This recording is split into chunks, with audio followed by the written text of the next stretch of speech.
memberikan lapangan pekerjaan yang layak bagi kemanusiaan untuk seluruh rakyatnya. Karena negara ini gagal, lahirlah. Karena negara ini gagal, lahirlah pedagang kaki lima. Nah, saya thrifting dan sepatu yang saya pakai juga thrifting. Tadi Pak Ketua juga bisik-bisik. Ya, ini thrifting dari dulu sudah ada ya? Sudah. Saya juga sering belanja. Gitu Pak Ketua ya. Saat mahasiswa dulu, Nah, pasar Senen dulu. artinya mantan pengguna thrifting.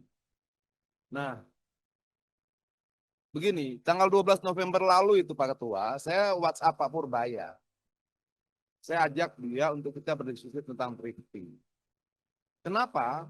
Hasil riset global, sebuah lembaga dunia itu mengatakan 67% generasi milenial dan Gen Z menyukai thrifting.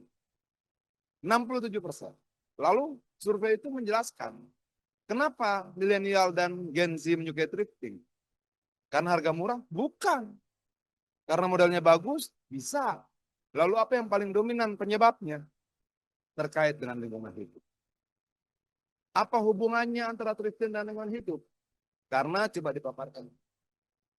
Kalau ini tadi, ada coret-coretan sedikit. Satu lagi. Geser. Ya. Kebutuhan air bersih untuk industri tekstil itu satu celana jeans butuh 3.781 liter air. Ada pergeseran pandangan di generasi baru yang mungkin tidak ada di generasi sebelumnya, Pak Tua, bahwa kalau mereka beli baju thrifting, celana thrifting, itu bagian dari upaya mereka untuk menyelamatkan air bersih. Ini datanya. Satu kaos katun butuh 2.700 liter atau setara dengan 2,5 tahun satu orang minum air. Satu kemeja butuh 2.700 liter air juga. Dari awal sampai dia proses awal, penanaman, segala macam, sampai dia menjadi pakaian siap jadi, ini angka-angkanya. Jadi kalau kemudian generasi Z dan generasi milenial itu menurut risetnya 67% menggemari thrifting, salah satu alasannya ini. Artinya bahwa thrifting tidak kita bisa lihat sesederhana yang disampaikan oleh Pak Purbaya. Kalau kemudian kita bicara ilegal, ilegal. Tutup. Semua ilegal mau ditutup. Kalau gitu, kita tanya, menurut Undang-Undang Lalu Lintas, boleh tidak motor menjadi angkutan penumpang? Artinya kalau konsisten, ojol-ojol itu secara undang-undang tidak boleh. Itulah kita selama 14 tahun tidak merubah undang-undangnya. Sehingga kita selama 14 tahun, dalam tanda kutip sebagai sebuah negara, Pak Ketua, bersepakat untuk melanggar sama-sama. Kira-kira seperti itu. Nah, kita geser lagi. Coba digeser lagi. Apakah yang impor thrifting cuma Indonesia? Enggak, ini datanya. Di Amerika tahun 2021 impor thrifting senilai 2,19 triliun. Ayo, Pak Purbaya perlu diskusi tuh sama teman-teman yang belanja di Amerika thrifting ini terkait dengan thrifting.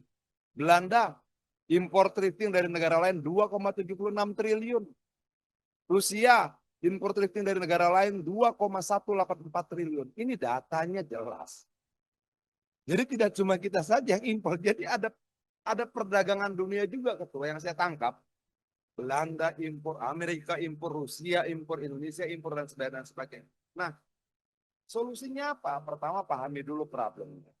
Problemnya apa terkait dengan lingkungan hidup? Industri tekstil itu menyumbang 20%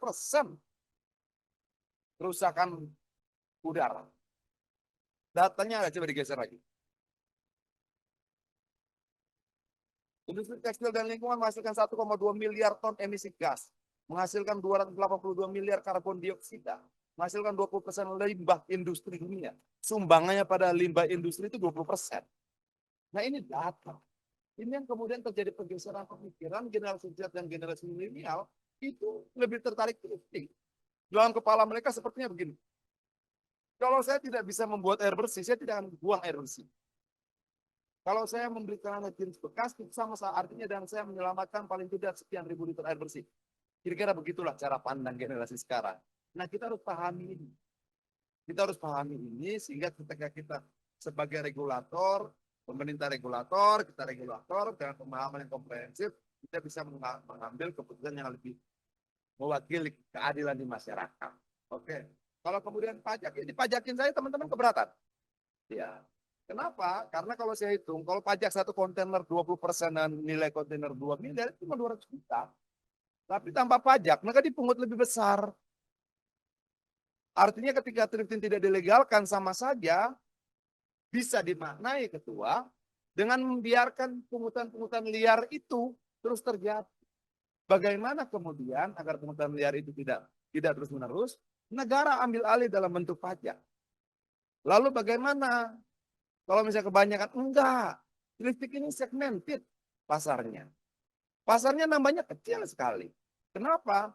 Mereka yang suka mode-mode yang berbeda. Mereka tidak mau barang-barang yang didapatkan di banyak tempat dengan mudah dan sebagainya. Harga terjangkau, kesadaran lingkungan. Segmen ini tidak mudah tergantikan. Nah, menurut saya untuk awal adalah dilegalkan tapi dibuat kuota. Oke, kita buat perbandingannya coba. Gambar yang pertama. Nah, ini sama-sama ilegal nih. Ini semuanya data-data yang juga resmi. Data 28.000 kontainer ini adalah data dari asosiasi garment, asosiasi benang filamen dan sebagainya. Oke, dengan asumsi satu kontainer 40 feet itu beratnya 28 ton, dengan 24.000 kontainer jumlahnya adalah 784.000 ton. Ini ekspor tekstil ilegal dari negara Cina. Oke, lalu kita lihat impor thrifting ilegal berapa? Menurut Kementerian UMKM 3.600 ton. Lalu berapa sumbangsih ilegalnya thrifting? Perbandingannya impor thrifting itu hanya 0,5% dari impor ilegal tekstil dari Cina. Nah, data ini dimiliki nggak oleh Kementerian Keuangan? Jangan-jangan Pak Menteri maksudnya baik, tapi dia dengar data yang salah. Nah, dalam hal inilah Badan Aspirasi Masyarakat ini di dalamnya teman-teman ada komisi 11, ada komisi 2, ada komisi 1, saya komisi 5. Jadi setelah kita rapat begini, teman-teman komisi 11 bisa pertanyakan pada Menteri Keuangan. Bisa pertanyaan pada Bea Cukai. Teman-teman dari komisi yang lain bisa melakukan hal yang sama, nanti disurati oleh Badan Aspirasi Masyarakat lintas komisi. Nah, data-data ini menurut saya perlu kita bicarakan. Oke, ini datanya nih. Oke. 700 kembali ke data terakhir. 784 ribu ton ini. Balik yang tadi. Ya. 784 ribu ton kontainer ilegal isinya tekstil. Masalah kita adalah kita tidak tahu tekstilnya apa. Apakah celana, apakah kemeja, apakah kaos. Data itu tidak ada. Oke. Tapi kalau kita asumsikan ketua, 784 ribu ton itu kita asumsikan semuanya kemeja. Oke. Maka jumlah kemeja dalam tanda kutip ilegal yang masuk ke Indonesia itu totalnya hitungan saya 3 miliar 136 juta. 784 ribu ton ini setara dengan 784 juta kilo. Coba kita cek. 1 kilo kemeja isinya antara 3 sampai 4 kemeja. Kalau begitu 784 juta kilo dikali 4 angkanya 3 miliar 136 juta 50 ribu kemeja ilegal yang masuk ke Indonesia setiap tahun.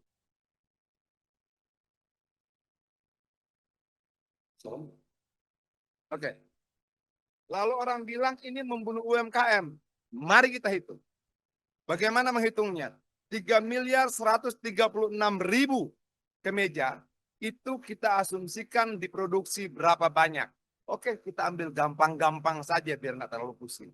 Satu perusahaan di Indonesia selama 1 tahun kita asumsikan menjahit 1 juta kemeja. Kalau ada kemeja baru 3 miliar masuk ke Indonesia, berarti ada 3.000 perusahaan Indonesia tutup. Ini angka. Sebagian kita asumsikan karena minim data. Tapi bagaimana menjawab angka-angka ini? Itulah tugas negara.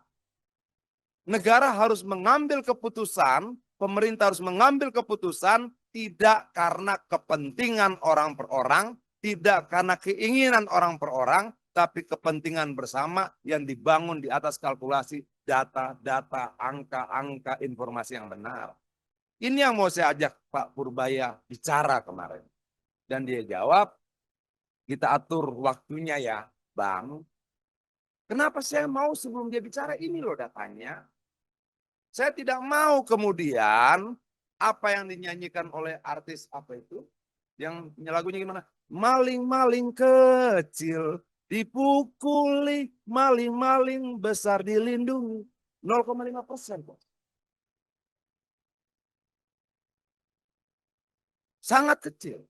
Nah ini yang mau saya yuk kita hitung bareng-bareng. Kenapa? Adian belum tentu benar. Tapi kamu juga belum tentu benar. Adian bisa salah. Kamu juga bisa salah. Bagaimana biar kita menata negara ini lebih baik? Duduk bareng-bareng dan kumpulkan kebenaran-kebenaran dari setiap angka-angka dan data-data ini. Biar kelar. Nah ini menurut saya. Oke. Yang mereka sampaikan pimpinan itu benar. Kenapa saya bilang benar? Karena mereka juga UMKM. Kenapa? Secara definisi, mereka memenuhi definisi UMKM. Modal sekian, jumlah tenaga kerja sekian, omset per tahun sekian, terpenuhi. Jadi ceritanya bagaimana UMKM ilegal, pembunuh UMKM legal, atau bagaimana sebenarnya narasinya gitu. Atau UMKM saling bunuh dan UMKM, atau bagaimana? Nah inilah yang menurut saya biar tidak salah-salah kita. Oke, saya sadar nasib keinginan baik Pak Purbaya. Keinginan baik Kementerian Perdagangan. Saya sadar betul. Tapi keinginan baik tanpa didukung dengan data-data yang baik bisa menjadi tidak baik. Sebagai anggota DPR saya coba buka komunikasi. Kita ngobrolin dulu yuk. Kalau ngobrol saya salah, saya bilang minta maaf, saya salah, saya nyerah. Tapi kalau saya benar gimana? Gitu loh. Kenapa secara garis besar tidak mungkin ada TKI, tidak mungkin ada pedagang asongan, tidak mungkin ada teman-teman yang berjualan thrifting ketika negara mampu melaksanakan amanat konstitusi, memberikan lapangan pekerjaan yang layak bagi kemanusiaan untuk seluruh rakyatnya. Karena negara ini gagal, lahirlah. Karena negara ini gagal, lahirlah pedagang kaki lima. Mereka lahir bukan karena permintaan mereka. Mereka lahir karena negara gagal memberikan langkah-langkah konstitusional bagi rakyat. Ketika mereka mencari makan menjadi pedagang kaki lima, kenapa negara salahkan lagi? Ketika mereka menjadi pengamen, kenapa negara salahkan lagi? Ketika mereka menjadi pedagang asuhan, kenapa negara salahkan lagi? Bukankah mereka menjawab kegagalan negara dengan kreativitasnya? Nah ini menurut saya yang harus kita luruskan dalam cara berpikir kita tentang bagaimana sebenarnya negara ini dibangun untuk apa, siapa, dan bagaimana. Nah itu juga yang terkait dengan parung panjang pimpinan. Saya nyambung ya. Saya kurang begitu ya. Ya, saya kurang begitu paham. Jalan raya yang dipakai di Parung Panjang Rumpin itu dibangun oleh siapa? Coba dijawab. Sebentar, coba dijawab dulu. Dibangun tahun berapa oleh siapa?